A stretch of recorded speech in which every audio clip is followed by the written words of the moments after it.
4 คู่เด่น 2 ตัวบน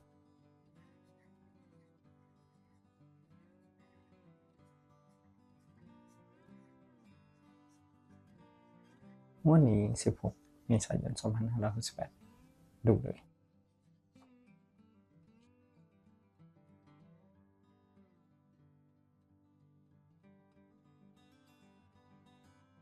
สวัสดีครับ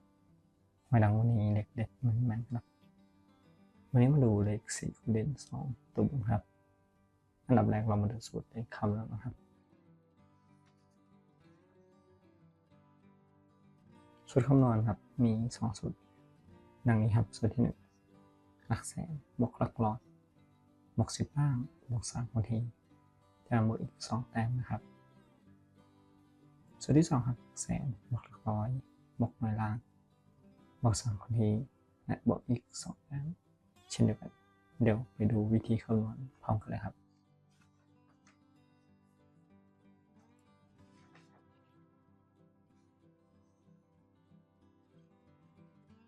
ครับนำตัวเลขมาครับเป็นรางวัลที่1และเลขท้าย2ตัวนะครับ47377ล่าง50จากวันที่16 กุมภาพันธ์ครับนำมาเขียนคำนวณตัวที่1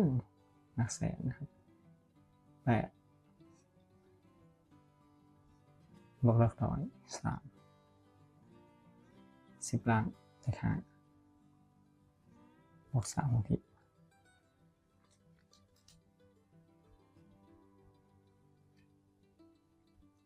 ครับรวมตัวเลขได้19จากนั้นเราใช้หลักหน่วย9ครับนำไปบวกตามสูตรอีก2แต้ม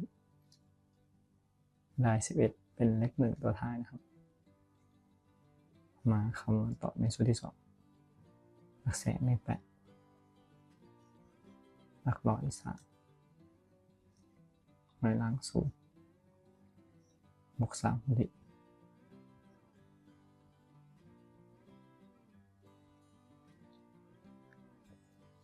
รวมครับได้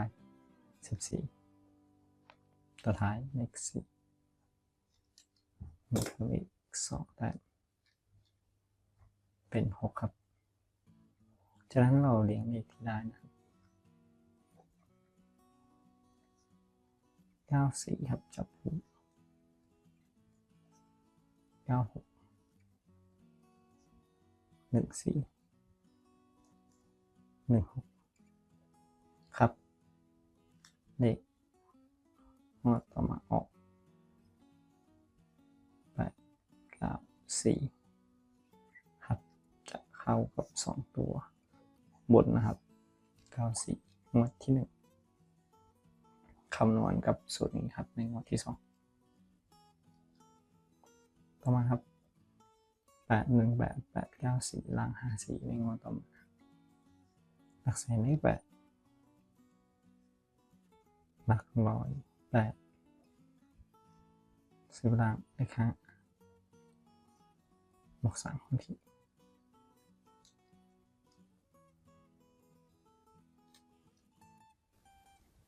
รวมครับ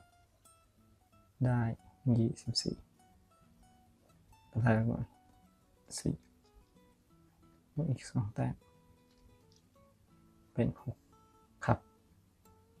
สูตรที่2หลักแสน8หลักร้อย8ล่างอีก4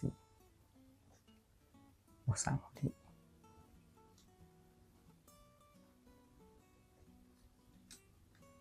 รวมครับ8บวก8บวก4บวก3ได้23ได้เลข3บวกอีก2แต้มเป็น5จับคู่เลขที่ได้ครับได้43 45 63 65ครับเด็กที่ออก563งวดต่อมาเข้า2ตัวบน63ต่อไปครับเป็นงวดที่3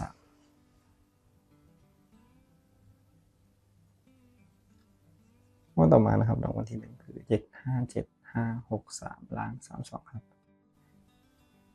คำนวณกับสูตรที่1หลักแสนได้7หลักร้อยได้5 10ล้างได้3บวก3ลงที่ครับ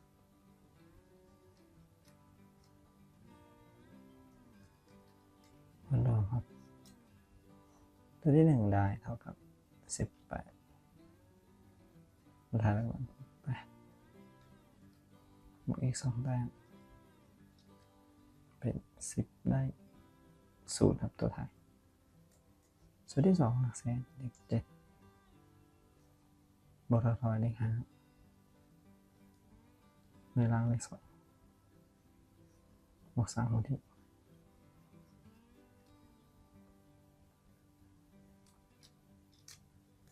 รวมครับ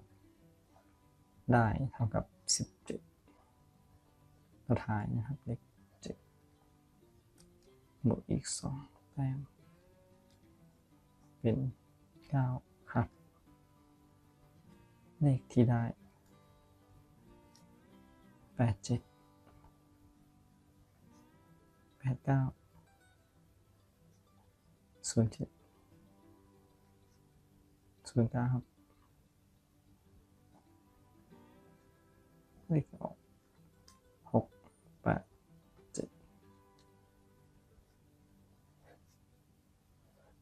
ครับเข้า87เราใช้สูตรนี้นะครับมาคำนวณต่อในงวดต่อไปนี้ครับใช้รางวัลที่1 6 6 9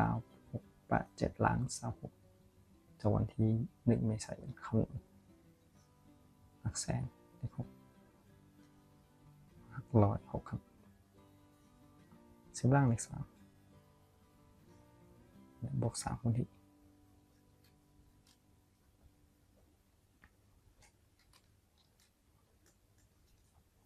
ครับรวมตัวเลขได้เป็น18มาท้ายตัวเดียวได้8บวกอีก2แต้มเป็น10ครับเลข0สูตรที่2หลักแสนเลข6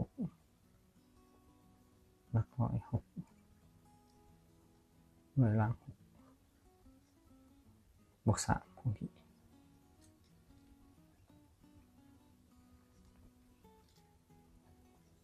รวมครับได้เท่ากับ21ตัวท้ายหลัก1บวกอีก2แต้มเป็น3ครับได้เลขคำนวณคือ81 83 01 03ครับประจำงวดวันที่16เมษายน2568นะครับมาสรุปกันอีกครั้งครับ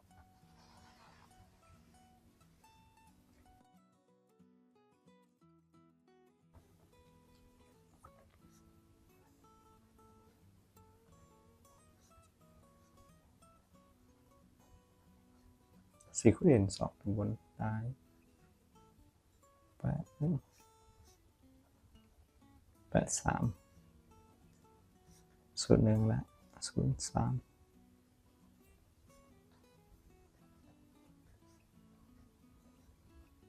16เมษายน2568ครับ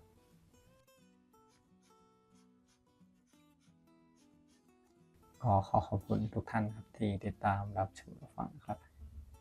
แล้วก็อย่าลืมกดไลค์กดแชร์ติดตามเป็นกำลังใจด้วยครับสำหรับวันนี้ขอให้ทุกท่านโชคดีสวัสดีครับ